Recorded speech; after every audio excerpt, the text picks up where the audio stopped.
Teniendo en cuenta el capítulo número 5, la vulnerabilidad externa y política económica del libro sugerido por la docente, quiero hacer un recuento de los hechos históricos que marcaron en las diferentes naciones del mundo ajustes a sus políticas macroeconómicas y poder entender de manera global el comportamiento y aterrizarlo a nuestra época.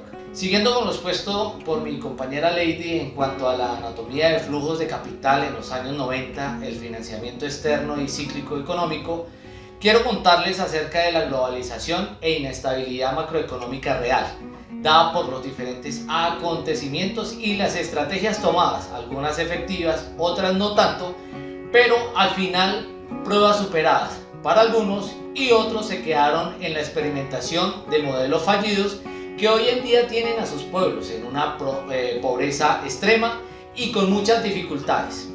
En el marco de la Guerra Fría se inicia una etapa de crecimiento y reconstrucción que se extenderá entre 1945 a 1970, impulsada por el Plan Marshall, y la que pone en las bases para una fase de bonanza económica y de progresiva integración del comercio, facilitando y acelerando las transacciones a nivel planetario. Pero volverían las dificultades económicas de la primera gran crisis, que será la del petróleo.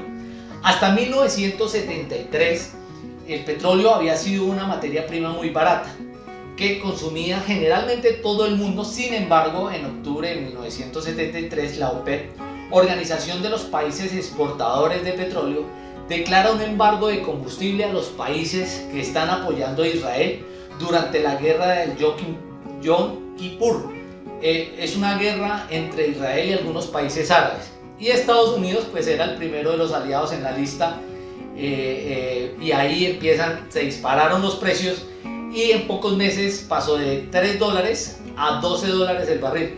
Posteriormente, tras la caída de Shah de Persia y la llegada al poder de Johnny en Irán, se desata una nueva subida en los precios hasta de $34 el barril y una guerra entre Irán e Irak. La subida brusca del costo en la principal fuente de energía pues generó una crisis internacional que aumentó los precios y los productos de consumo. Se deterioró la balanza comercial de los países no productores, se redujo la actividad económica y aumentó el desempleo. Las crisis económicas seguirán sucediéndose. Las crisis de la deuda en Iberoamérica en la década de 1980 hizo que la pobreza aumentase considerablemente en los países iberoamericanos. La crisis de la guerra del Golfo tras la invasión de Kuwait por parte de Irán en agosto de 1990 generó la subida del precio del crudo e inestabilidad política y económica. También podemos mencionar dentro de las crisis financieras la asiática y Rusia en 1997 y 1998 respectivamente, la crisis desde la .com con la llegada del nuevo milenio y la crisis del 2021 en Argentina tras la imposición del corralito. Y así llegamos a la crisis financiera del 2008, que por sus efectos algunos estudiosos la han comparado con la Gran Depresión tras el crash de 1929. Las causas son de nuevo pues la liquidez que había en el mercado, lo fácil que era pedir un préstamo a bajos intereses e invertirlos en activos inmobiliarios, cuyo valor no dejaba de crecer. La caída de Lehman Brothers es la señal visible del comienzo de la crisis más grande que haya existido. La morosidad se disparó y las bolsas se desplomaron en Estados Unidos. La crisis rápidamente se contagia al resto del mundo, en especial en Europa, donde se origina una crisis de liquidez y se detiene la economía real. Por otro lado, los estados comienzan a tener problemas financieros, recaudan menos, sus déficits aumentan y deben recurrir al mercado de deuda para financiarse.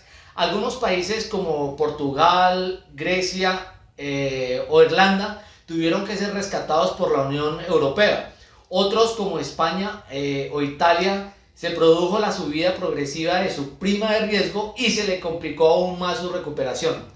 Muchos gobiernos se vieron obligados a practicar políticas de austeridad económica que implican fuertes recortes y subidas de impuestos, provocando indignación social, aumentaba el paro y la brecha entre ricos y pobres, con una importante caída del nivel general de vida. Pues en el 2020, pues ya sabemos, años horribles, pandemia y demás, y ahora pues ¿qué está por venir? Pues ahí sí es evidente que el nuevo ciclo de dificultades originado por la paralización de la economía a nivel mundial y el endeudamiento nos lleva a un nuevo escenario de crisis. Pero como hemos visto, han habido muchísimas crisis a lo largo de la historia.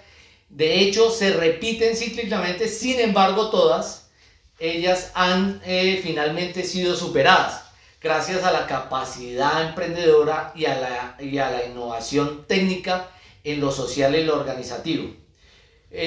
Comencemos a recorrer el camino de la recuperación. Si algo nos enseña la historia es que podemos aprender del pasado y que el futuro ya está aquí. Muchas gracias.